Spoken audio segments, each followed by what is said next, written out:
how are we going to work together? How are we going to make decisions? Who's going to own what decisions? How are we going to resolve conflict? How should we push back if we disagree with each other? What happens when we get to a certain point and we want to go in different directions? One of the most common strategies to build a business is by having a partner. And sometimes having a partner can be really helpful, and sometimes it really gets you into a bit of trouble if you haven't figured out how to have that working relationship. So in this podcast, we're going to talk about how you make business partnerships work. Joining me today is Dr. Jeff Kaplan. He's Leadership Coach of the Year for 2022 by CEO Today magazine. Jeff, welcome to today's discussion. Thanks, Raj. Great to be here. Let's talk about how you start these partnerships. I know there's lots of things that can come up. People might have a partnership with business, a friend. It could be acquaintance, could be a college buddy, that kind of thing. So what are some of the things that people really need to pay attention to before they get into business? And then we're going to talk about what happens if you've already done it and you're listening to this podcast. What can you do to fix things? It's great. I mean, when you think about how businesses get started, right? Particularly like young businesses, and particularly people that have not been in business before. Usually it's like, you hear like, people fail twice before the third time, right? It's because it's like a relationship, right? When you're in, whatever, high school or college, you go through those early relationships to help you realize what not to do, right? And maybe what to do. And so hopefully with this podcast, we can, kind of stack the deck, right? But when people come together and are talking about a business, usually they're excited about the idea and the possibilities, right? And what they often don't talk about is the relationship. Like, how are we going to work together? How are we going to make decisions? Who's going to own what decisions? How are we going to resolve conflict? How should we push back if we disagree with each other, right? What happens when we get to a certain point and we want to go in different directions, right? And so, and I know, an operating agreement's only going to take you so far, right? But, and so I'll lead with this. It starts with trust, right? And so I would ask, like, how much do you trust each other, right? And it's like a lawyer once said to me, like,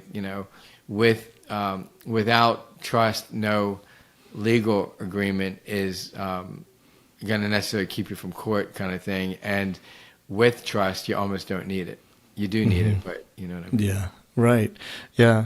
Well, what kind of issues? You talked about a few of them, scenarios that a lot of people don't foresee. So having an operating agreement, great. If you've got the foresight to have that knocked out, wonderful. But let's say you didn't put any specific stipulations in the operating agreement, and now you've got a business relationship that you're trying to take forward. I know from personal experience, I've seen situations where sometimes one person in the partnership outpaces the capacity to do certain types of work than the other one. Maybe you even have different roles, but sometimes people just move at different speeds, and the other person can't quite keep up, and maybe they still have 50% of the partnership.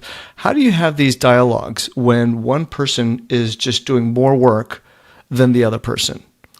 Well, so what I would hope is that before you got to that point, you talked about how do we want to deal with conflict, right? And / disagreement. And so one of my isms is to have the conversation about the conversation before you have the conversation. Okay. I like that. Let's go a little bit deeper into that. Yeah, what does it mean? Right? And so having the conversation about the conversation before you have the conversation it means what's the process, the structure that you're going to use to before you have that difficult conversation. So an example. So I started a business in 2006, and there was 3 founders, and eventually me and one of the other partners had some pretty major conflict. And this is what I do, right? So I'm all ready to let's work through this. Well, he was not emotionally aware enough to be able to do that, right? And so we came up with a strategy where one of us would send an email with the subject would be Channel B, which meant like separating out conversations around the business and kind of talk about like what's happening, right? And I mean, it seems so silly. It was instrumental for him because while I was able to be, kind of fluid around kind of we are the business, like this is the business. That separation of just saying, okay, I'm going to prepare myself, to say, what's working and what's not working here, right? And let me just say one other thing. So as simple as when you do X or when you said X, the impact on me was Y. And then making a request, could you X, but creating a time and a space to have that conversation. So have a conversation with your partner and just basically tell them how you're feeling.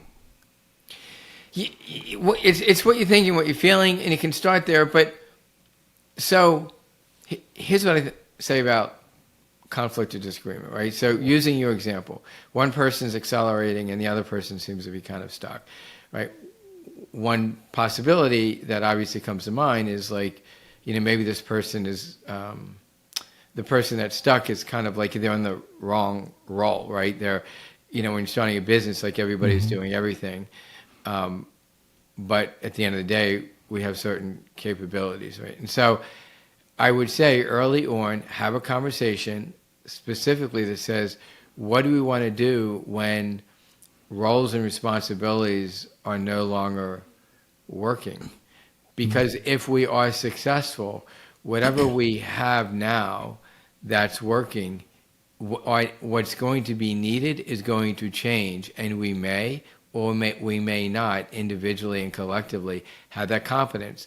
So let's talk now about, how will we decide about bringing other people in? How will we decide about reshifting our responsibilities? Do we want to lock in our kind of distributions in terms of profits, in terms of value, and how we want to define value? So just beginning to raise those kinds of questions ahead of time.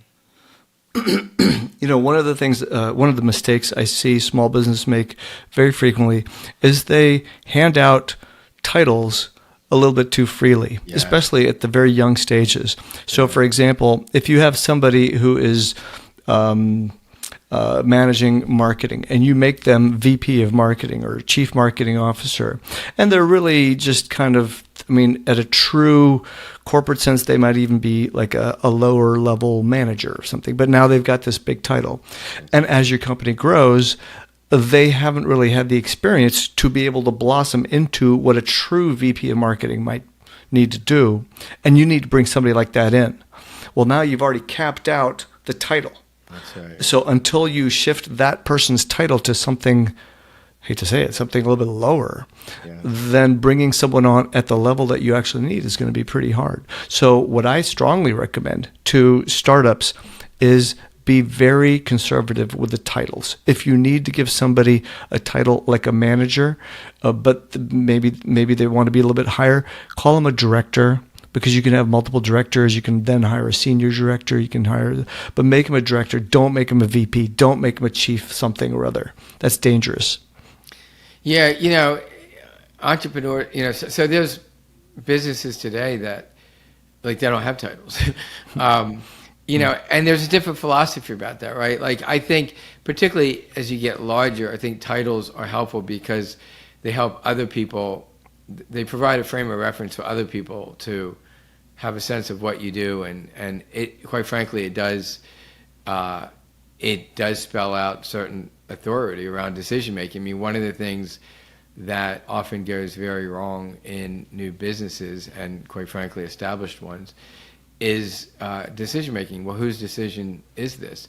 And in startups, it's like everything is by consensus. Well, that's a headache. Should everything really be by consensus? Yeah, leading by consensus, it takes you only so far. It can get you stuck really fast. Yeah, big decisions, great. To sell the company, not to sell the company. There's only 2 or 3 founders, but so this is all about tying into the roles and responsibilities. So there's a model of to think about that I think is really helpful when you're starting a company, even when you're just starting a project, or when things have gone awry. To go back and look at this, even if you've not done it at the beginning, and it's the GRPI model, right? And so, think of a triangle, like a triangle, the tip at the top, so, and then segment it horizontally. So you have goals at the top, then you have roles and responsibilities, then you have processes and strategies, procedures, and then you have like the I is the interpersonal stuff. And so a lot of times when we see conflict, when we see in early businesses and again established ones where there's a lot of conflict between people, they go right to like Bob's the problem, right? They go right to the interpersonal stuff. And I'm not saying Bob might not be a problem, but or it might not be it might be people's stuff, but oftentimes like you need to back up. It starts with, well, wait a second, what are we trying to do here? Like, first of all, are we aligned on the vision of where we're trying to take this new company? But all right, so let's say we are. But what are our goals? What are our priorities for the year? How are we going to measure success?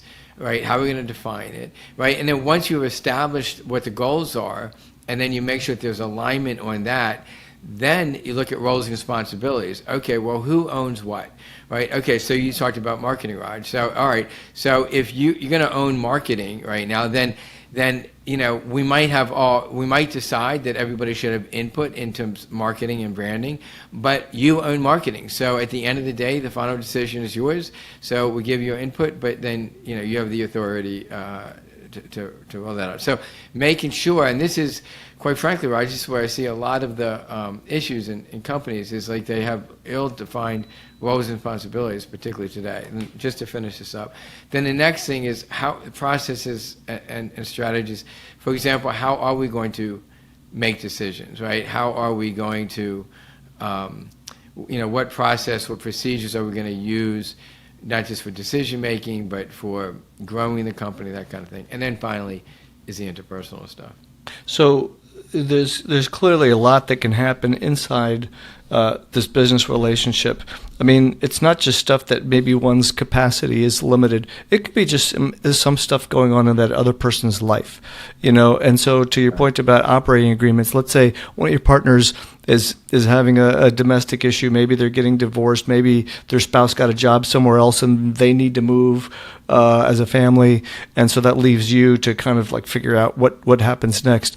A lot of these things need to be talked about up front when you're in that nascent stage. And even if you haven't put that together in your current operating agreement when you form the company, you can still do a little bit of an update afterwards. You can have these conversations. It's important to have things like, like a buy-sell agreement, perhaps. What happens if you move and you're not able to take care? What if we're not making enough money and you need to get another job, but I don't need another job and I can keep going. So, the amount of work each of us is putting in should be proportionate. All those things have to be at least discussed. Yes. So what I would say is at the very beginning, you co-create the working alliance and you come up with a set of questions that you both agree to, to talk about. And I'm just going to give you some examples. What excites you about this partnership? What worries you about this partnership? Right? What does work-life integration look like for you? Work, schedule, leave. What happens if you have a situation like that, right? And in regard to that, how can I best support you, right? Specifically, what do you want me to do or not do to help make what you're doing for this company easy? And these are questions that each partner is asking the other. Correct. Like you're having discussion. You're coming ahead to the discussion, having already thought through your responses to this, right? But how do you like to communicate? For example, what do you really like to see in email communication? What doesn't work for you in email, right? What's good for texting? What's good for phone? What doesn't work for you on that, right? So, how do you get frustrated? How do you get stressed? Right? What can I do? How's it going to show up, right? And what can I do when that happens? If we disagree, how do you want me to push back? Mm-hmm. I think that's the biggest thing that creates tension inside a business relationship is when you disagree. And oftentimes it could be big things, like we disagree on strategic direction. And I've seen companies split apart where they just can't work together because one person wants one thing for the company, the other wants another thing for the company. And so, having that discussion up front will take you so far. But what about things like someone just handles marketing and they make all the decisions. Someone handles operations. Someone handles technology if you're a tech company or something. Someone handles customer success. What if one of the owners, one of the partners, feels like the other person isn't actually making the right decisions? And that's when the conflict arises. So first of all, so now I go, why not? Like, what's behind that, right? And so here's a secret, right? Stay away from judgment, share observation, share impact, ask about intent, and then say, so, you've made this decision, this decision, this decision. We were here, our goal was here, here's where we are. How do you think it's going, right? What do you think, what do you think, you or we are doing well? Where do you think you need to grow? How can I support you in that, right? So, so making an observation. Here's in any sort of team environment, like somebody comes in from the outside, and you can sort of help raise awareness, right? But when you're stuck in it and there's no one from the outside, just do these two things. One is just make an observation. So I've noticed that we haven't hit our marketing goals in this is the second quarter, in a row. Or I've noticed that every time I start talking, you interrupt me, right? Or I've noticed that in the last few weeks, we seem to be kind of circling around and not really making any progress. Right? So you share the observation, right? That's just data. That's an observation based on data, not judgment, right? Not you are lazy or whatever. Then you do one of two things after you make the observation. You either ask a question, what do you think about that? Like, where do you think we're stuck? What do you think we need to do right now? Or you make a request. I'd like to request that we take the rest of the day off and we come back tomorrow and we have a meeting and we prepare to share what we think is working in this collaboration and what's not working, and even better, we bring up some suggestions to improve it. Or I'm gonna, my request is that when I speak, you wait until I'm finished, and even better, that you're really trying to deeply understand what I'm saying before you sort of jump in, and please tell me if I'm not doing that for you. One of the things that I also see is when your company starts making some money and you start having resources to invest in some area.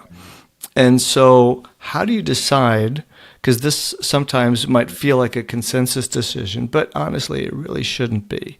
It should be the CEO's decision, and you got to pick one of you or your partner. Somebody's got to be the CEO. And it's not a coin flip. It should be the one that's really got the most awareness of market potential, things like that. And so I think that's an area I've seen companies really struggle because if I'm over here and I'm managing technology, I'm going to think the investment needs to go in technology. If I'm over here managing marketing, that's what I'm going to think. If I'm here managing sales, I'm going to think, oh no, we need to hire more salespeople. And so I'm going to think that's where the investment's got to go. How do you, if you have a business partner, make those types of decisions? Yeah, well, so two things. First, I'll go back to the GRPI, right? What are the goals here that we're trying to achieve?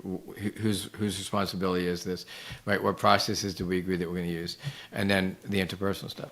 However, what you're really pointing to, Raj, is the importance of doing the strategy work, right? Wait, what's our mission again, right? And what's our vision? Where are we trying to get to, right? And okay, wait, what did we say the strategy was for the next 2 years? And what are the priorities that we agreed to for this first 6 months, right? And by the way, what values did we agree on as a company that we're going to honor? Those values, by the way, are the way that you make decisions, right? And so your strategy, your priorities, the values, the mission, the vision, like that stuff, this is a great example of why that stuff is so important. If you haven't done that work, then you're just constantly at odds with each other, and constantly, well, marketing wants the money over here, and technology wants the money over here, and R&D wants the money over here, right? That conversation should be very rare if you've already done the other stuff.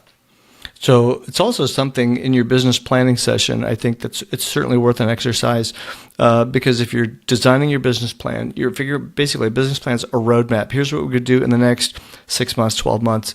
Exactly. And then after that, honestly, it's just hocus pocus. It's 2-year, 5-year plans. I see people try to like rack their brains thinking about it. It's like, just save it. You don't need to do all that. Just get a 12-month plan. When you're a startup, you're good.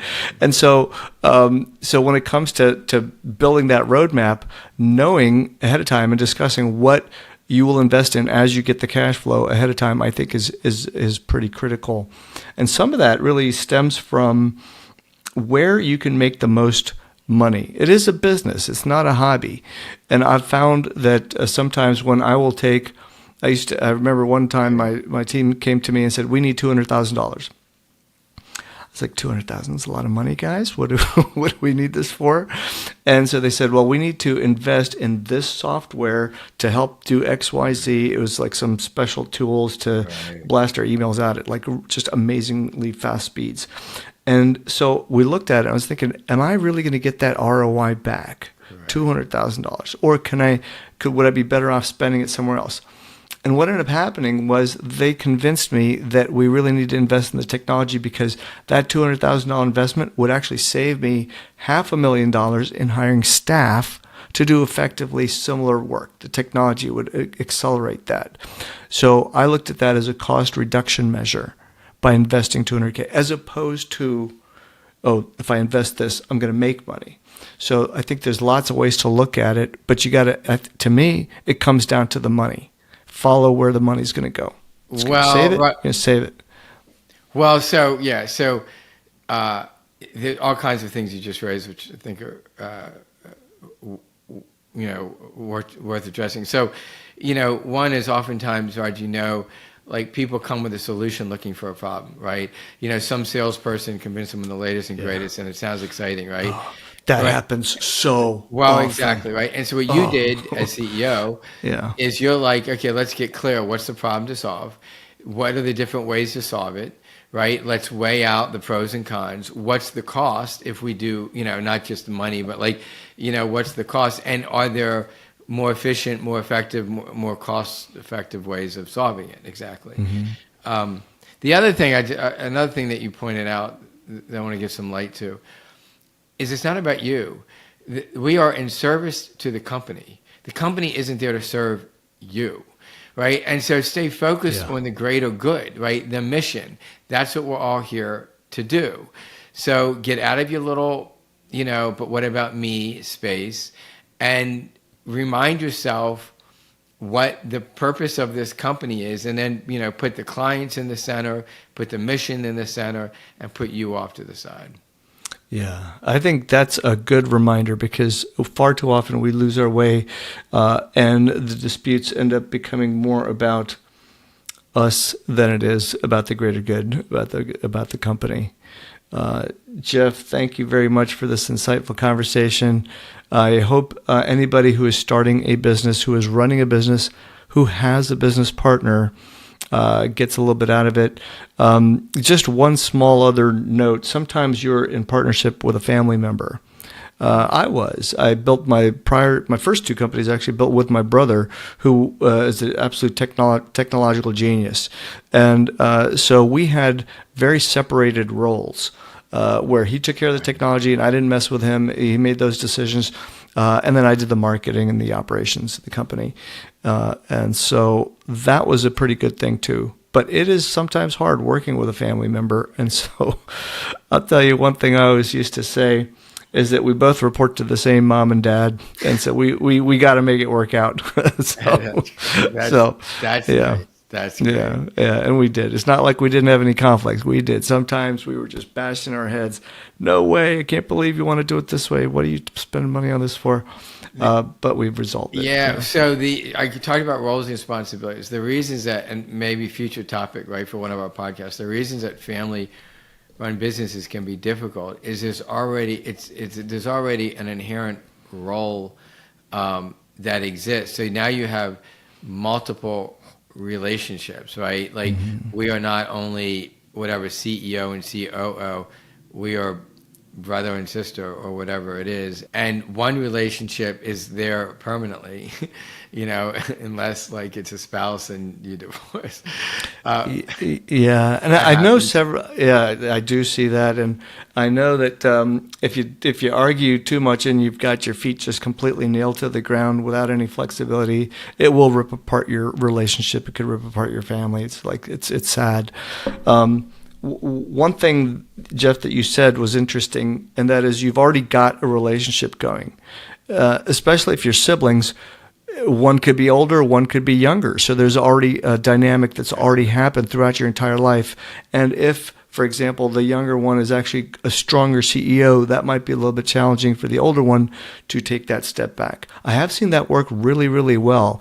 I've seen actually Under Armour, Kevin Plank hired his brothers, and he was the younger one, but he was the CEO. It was his idea and everything. He really took the company forward. But his brothers were good with that because they knew the overall mission. So I think that's really what you want to keep in mind. Here's what I say. Earlier on, I talked about, when you're starting a partnership, like what excites you about this partnership and what worries you about the partnership. So you're having the same conversation. Like, look, we've known each other our whole lives, right? Knowing what you know about me from being your brother or spouse. When you think about us working together, what do you worry about? What excites you? What have we learned from how we've resolved conflicts personally that we can bring into the business? And what have we learned about how we resolve conflicts personally that we definitely want to stay away from in the business? And what are we going to replace it with? Mm-hmm. All things you've got to talk about. The sooner you have these conversations, the less likely you're going to have your business fall apart. That's the theme. That's the takeaway. Right. Have the conversation before you have the conversation. Thank you, Jeff. We will see you on a future podcast. Thanks, Raj. Good to see you.